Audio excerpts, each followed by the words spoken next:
Welcome to Explorer Online Radio, the home of reliable and authentic news.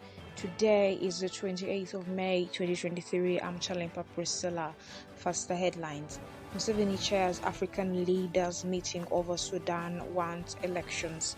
Government to conduct mass yellow fever vaccination in 6 districts. And across borders, Uhuru calls for unity, inclusivity in Nigeria. The news in details. President Museveni has chaired a Peace and Security Council virtual meeting held today involving African Union leaders and reiterated their commitment to see that peace and stability is restored in the Republic of Sudan.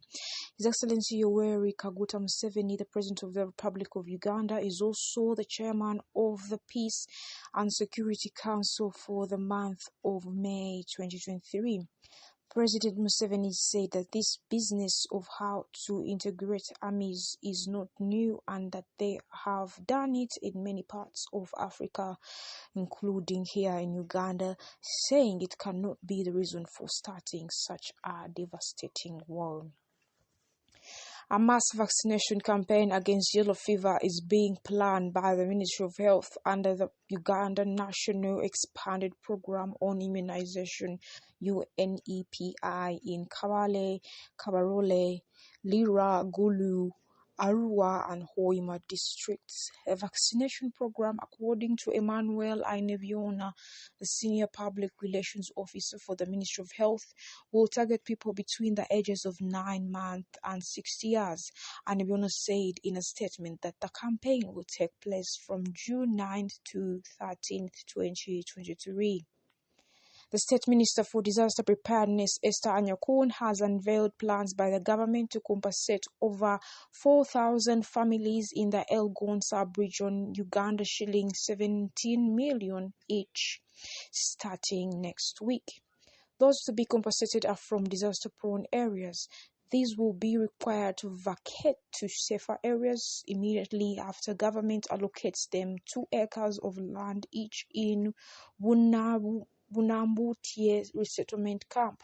The money is expected to help construct houses for those relocated out of their homes. The revelation came as the minister inspected the scene of the disaster in Bulambuli, where heavy rains led to a landslide that claimed 5 lives. The Archbishop of Kampala, Paul Semogerere, has asked the corporate community to support the renovation of the old traditional schools after years of disuse.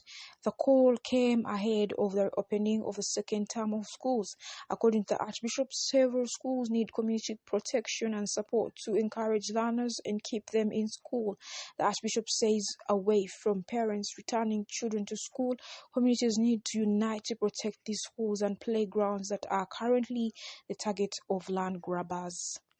And across borders in Kenya, former Kenyan President Uhuru Kenyatta on Saturday, May 27th, graced the 2023 presidential inauguration lecture held at the International Conference Center in Abuja, Nigeria. And in his keynote address, Kenyatta pointed out the importance of democracy in spurring development in any country, especially in the African continent. The former head of state called on Nigeria's President-elect Bola Tinubu to unite every Nigerian irrespective of religion, tribe, political and other affiliations.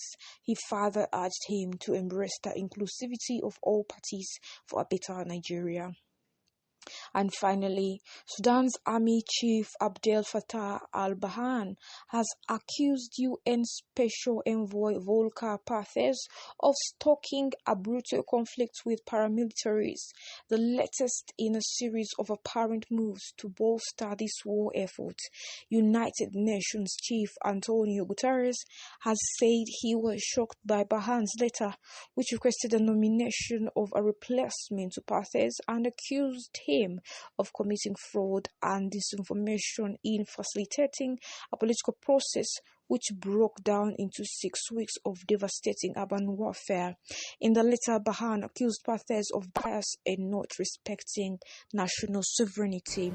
That was the news. Have a good evening.